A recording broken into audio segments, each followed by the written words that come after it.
Did you know that kidney disease, even in its advanced stages, can actually be reversed? According to the National Kidney Foundation, 786,000 Americans are tied to a dialysis machine each year due to kidney disease, but most don't know that a simple vitamin could hold the key to better health. By using a combination of natural supplements, you could not only avoid dialysis but potentially revert to stage 2 of kidney disease. Stage 2 of CKD doesn't just mean avoiding dialysis, it also means you no longer need to follow a strict kidney-friendly diet, nor require additional therapies to manage your kidney health. What we're talking about today isn't science fiction.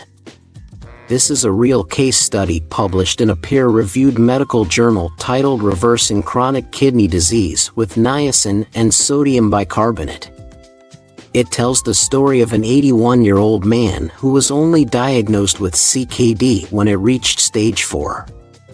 Despite undergoing 5 bypass surgeries, having prediabetes, and high cholesterol, no doctor had ever thought to check his kidney function until the symptoms of kidney failure appeared. But by that time, it was often too late. However, in this case, it wasn't too late. This man discovered effective therapy. What was his secret? Supplements that helped control his serum phosphorus levels. Now, you may wonder if controlling phosphorus alone can truly reverse CKD. In some cases, yes. The problem with CKD is that it's a broad term for a group of conditions that affect the kidneys in different ways. There are many causes and treatments, meaning each patient's journey is unique. But one common factor for all kidney disease patients is phosphorus. If you have CKD, lowering your phosphorus levels might be the key to reversing disease progression. Excess phosphorus is toxic to the kidneys and nearly every organ in the body. Without controlling phosphorus, improving kidney function is nearly impossible. So today, I want to share with you the best strategy for controlling phosphorus. This often overlooked factor in CKD care could make all the difference. It could be the difference between needing dialysis or reverting to stage 2. For this patient, controlling phosphorus alone was the key to normalizing his creatinine and kidney function. And you can do the same. Let's dive into how to do it.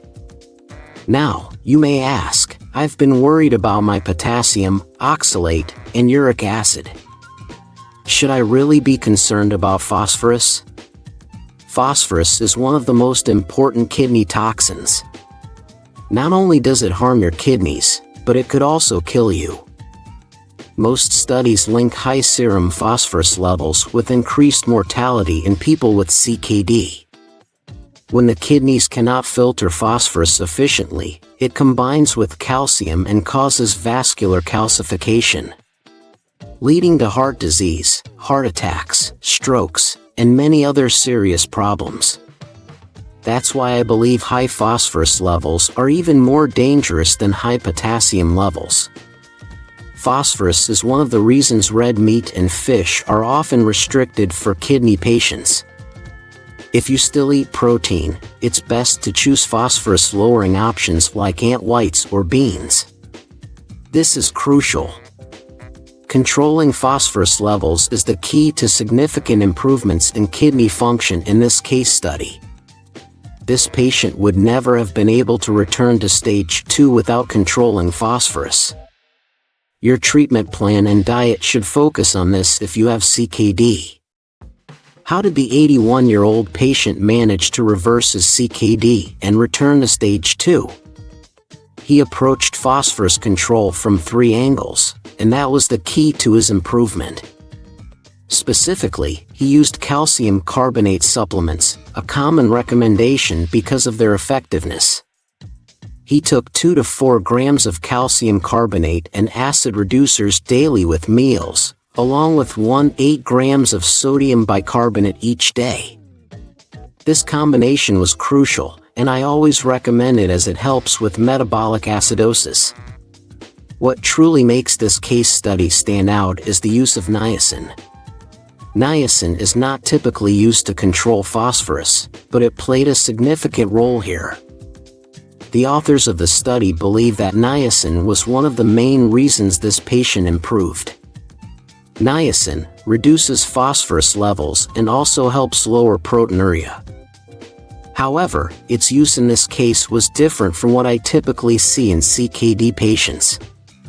But before we continue, an important question: are you controlling your phosphorus levels?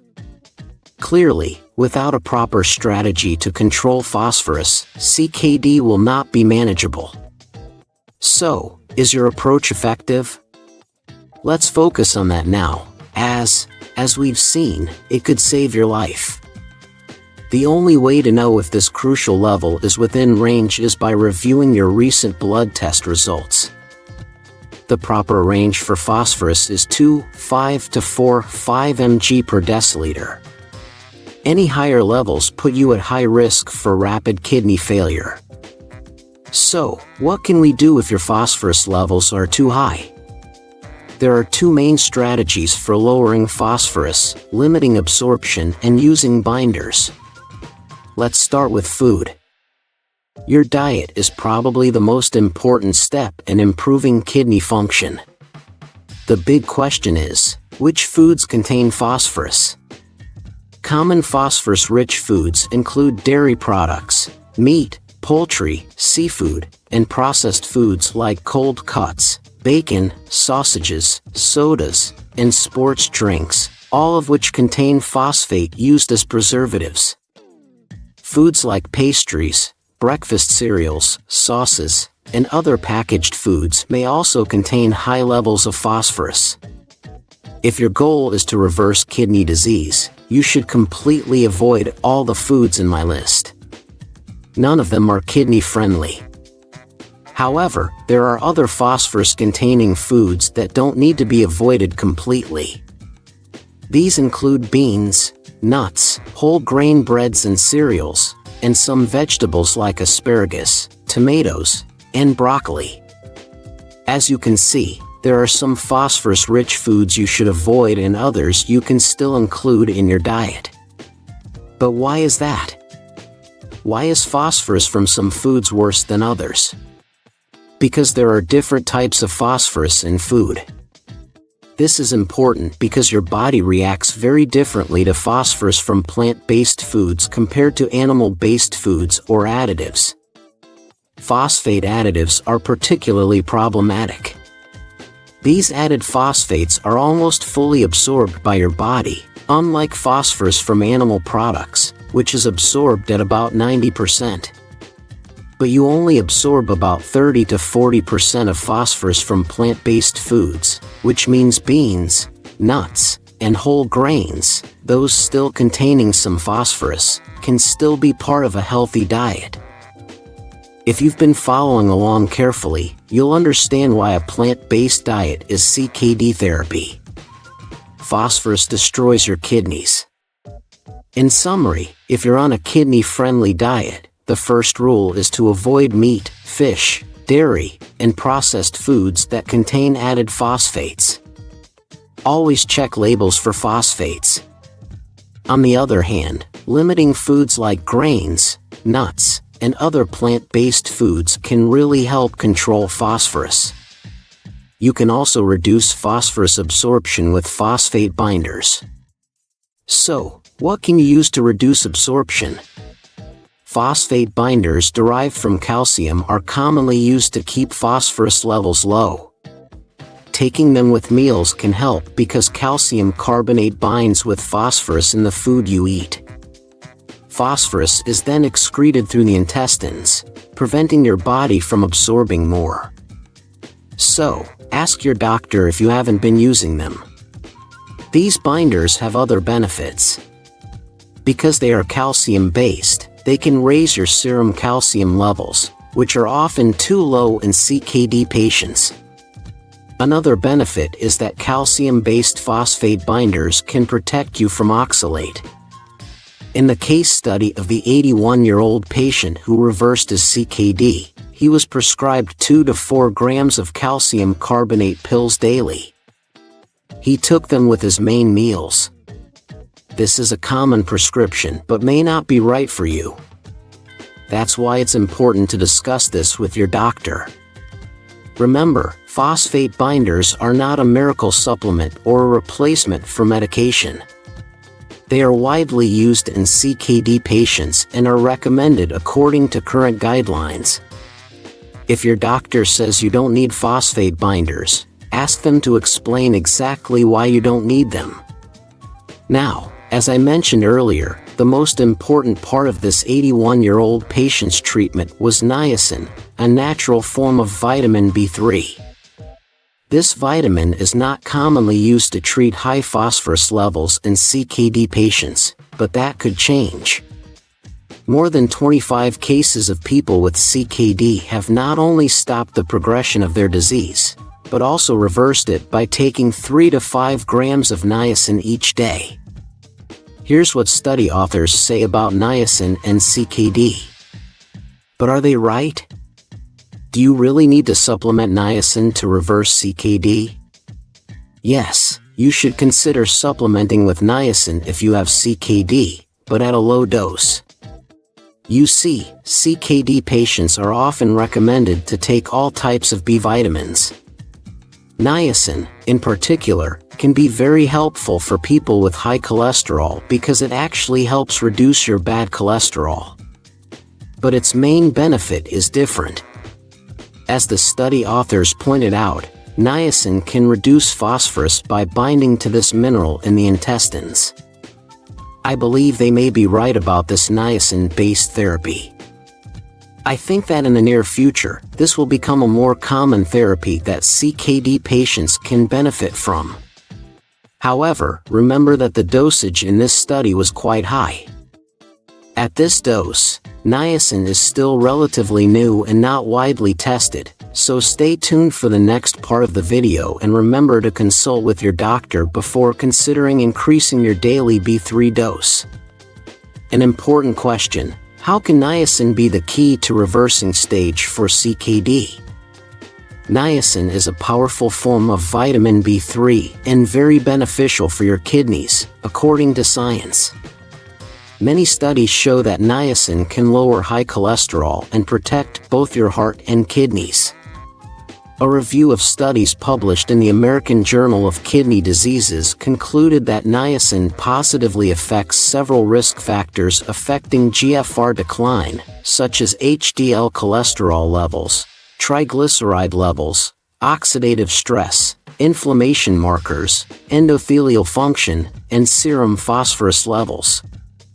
The authors of this meta-analysis, published in AJKD, believe that niacin could significantly reduce ALKA's mortality in CKD patients. As we've seen, controlling phosphorus is one of the main reasons niacin is beneficial for CKD patients. In short, everyone with CKD could benefit from taking low-dose niacin. Higher doses may have side effects, but they could also help prevent or even reverse kidney disease progression. So, what niacin dosage is used here? The study recommends taking 100 to 500 milligrams of immediate-release niacin 1 to 3 times per day. But remember, your doctor should monitor liver function regularly when taking 100 milligrams or more of niacin per day. In fact, if you're taking a multivitamin for kidney health, you may already be getting about 20 milligrams of niacin daily. So, consult with your doctor if you think a higher dose might benefit you. I also want to share another story. His name is Carl and I am 73 years old. My GFR has gradually decreased over the years since I have records, but my doctor never mentioned anything to me until June 2022, when it dropped to 33. In April of last year, my doctor said he didn't like the amount of protein in my urine. I knew the situation was getting serious, and I decided to do something about it. Among other things, I made some changes to my diet. I stopped eating meat and using dairy products, but occasionally, I stopped. In fact, I reduced my meat consumption from nearly every meal to about 2 times a week and limited my dairy consumption from multiple times a day to just 2 or 3 times a week, some cheese on my potatoes, etc. I also increased my exercise to 4 or 5 times a week instead of about twice a week. Almost all kidney disease patients have vitamin deficiencies, and that causes proteinuria. So, I decided to check for vitamin deficiencies, and I found that I was lacking in 3 different things. My doctor gave me 0.266 mg of vitamin B12. I went to my nephrologist yesterday, and my GFR has increased to 55, and my proteinuria has returned to normal. According to the eGFR mortality scale, I've extended my life by at least a decade. So, I want to thank you because my doctor would never have checked for vitamin deficiencies without me asking for it, and he said that could have made all the difference. Going from a GFR of 33 to 55 is incredible. That's something you should be very proud of because you are taking control of your health. Carl's story is about one of the most dangerous hidden causes of kidney damage, vitamin deficiency. Why should you care about vitamin deficiency? Well, you see, vitamin deficiency is not given the importance it should have in today's medical practice, and that's a fact. A new study on vitamin D, for example, was recently published, and the results are even more frightening. Recently, a study analyzed the serum levels of 759 CKD patients in all stages of the disease. What the study found is that all CKD patients tested had vitamin D deficiencies. But you see, today not enough kidney disease patients are being treated, and in most cases, they're not even tested for vitamin deficiencies, which is a serious issue. Carl's doctor never mentioned to him the idea of testing for vitamin deficiencies. Is anyone here getting the appropriate test for vitamin deficiencies? Has your doctor ever prescribed a test for your vitamin levels? This is a very important issue because it's a well-known fact that some vitamin deficiencies can lead to rapid kidney function decline, proteinuria, and kidney damage. But you know, having any vitamin deficiency is very serious. Heart problems, bone problems, nerve damage, anemia, immune system decline, and many other issues can be caused by some of the most common vitamin deficiencies in people with CKD. To avoid these issues and have a chance to improve kidney function, we need to know more about these dangerous deficiencies. So, what are the most common vitamin deficiencies in people with CKD? Let's start with the deficiencies that affected Carl. The first one I want to mention is vitamin B12, and I'm glad Carl was able to address this deficiency because it can cause serious problems. Having dangerously low levels of vitamin B12 can significantly increase the risk of developing anemia, a condition that can cause severe kidney damage. Anemia reduces the amount of oxygen supplied to the kidneys, impairing their function and triggering a vicious cycle that damages them. Vitamin B12, also known as cobalamin, is a water-soluble vitamin. This deficiency is very common. Statistics show that up to 1 in 3 people with kidney disease have this deficiency, and that's concerning. This vitamin is essential for blood formation as well as brain and nerve function. Anyone on a plant-based diet and not supplementing B12 should check for this deficiency. This is because no plant-based foods contain B12, meaning you will need to supplement it. Also, people with digestive issues may be at risk of poor absorption, meaning a regular multivitamin won't be enough. This can also apply to people taking proton pump inhibitors or metformin. So, ask your primary care doctor to test for B12 deficiency, especially if you belong to one of these groups. there are very few foods with significant B12 content that are also suitable for kidney diets. That's why most CKD patients are recommended to supplement with 6 micrograms of B12 daily, even if they are not deficient. A deficiency is often treated with a higher dose, but that's something your doctor needs to prescribe. Now, from Carl's story, another thing he was prescribed was hemodialysis. So, what is hemodialysis, and why is it useful for people with kidney disease?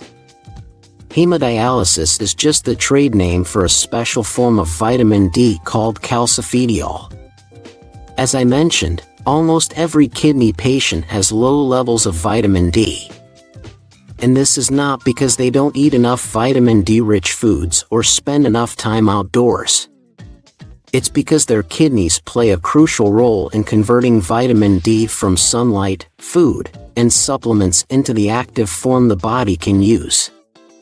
Moreover, having the correct level of vitamin D is very important for kidney health.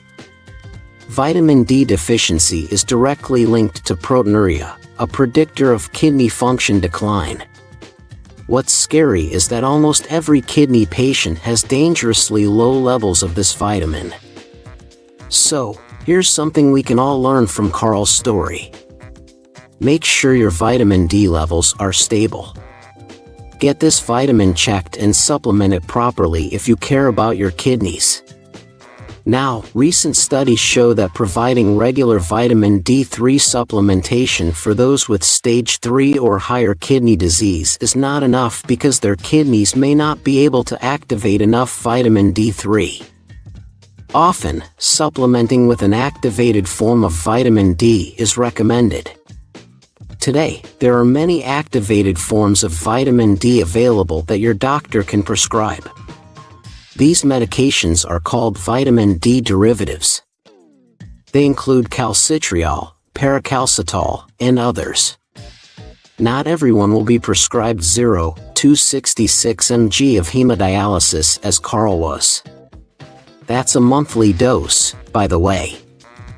The right vitamin D derivative depends on your serum levels and thyroid hormone levels. Blood tests are necessary for your doctor to write the correct prescription if you need a vitamin D derivative. This vitamin has helped Carl a lot, especially with proteinuria. You see, a recent study found that correcting vitamin D deficiency can lead to a 34% reduction in urinary protein. This would make a huge difference, as I mentioned, because your urinary protein levels are a direct predictor of your kidney function in the future. Vitamin D levels are also linked to inflammation and scarring in the kidneys, so make sure you don't overlook this vitamin. Now, is it enough to just take vitamin D or a derivative? When it comes to vitamin D, there are other very common vitamin deficiencies that needs to be addressed because they are all interconnected. First is magnesium. Magnesium and vitamin D are linked, and supplementing vitamin D without magnesium would be unwise. Magnesium is a mineral involved in many biochemical reactions, including the synthesis and metabolism of vitamin D. Without enough magnesium, vitamin D will be stored in the body but not used. If you start taking vitamin D, your body may use all the magnesium it has to truly benefit from this vitamin D. But this can lead to lowered magnesium levels, which you don't want. Magnesium deficiency can cause your blood pressure to spike. Very bad for kidney health. Magnesium is crucial for keeping your body and kidneys functioning properly. Recently, magnesium has gained attention because low levels of this mineral have been linked to rapid kidney function decline and early-stage kidney failure. Research has also linked increasing magnesium intake to reduced water retention. Magnesium deficiency is so common that if you frequently experience muscle cramps or difficulty focusing and sleeping, magnesium deficiency should be investigated as a cause.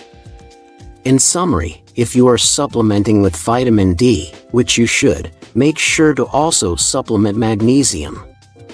According to recent studies, taking 300 to 400 milligrams of magnesium oxide daily is the best way to keep this mineral in the right range.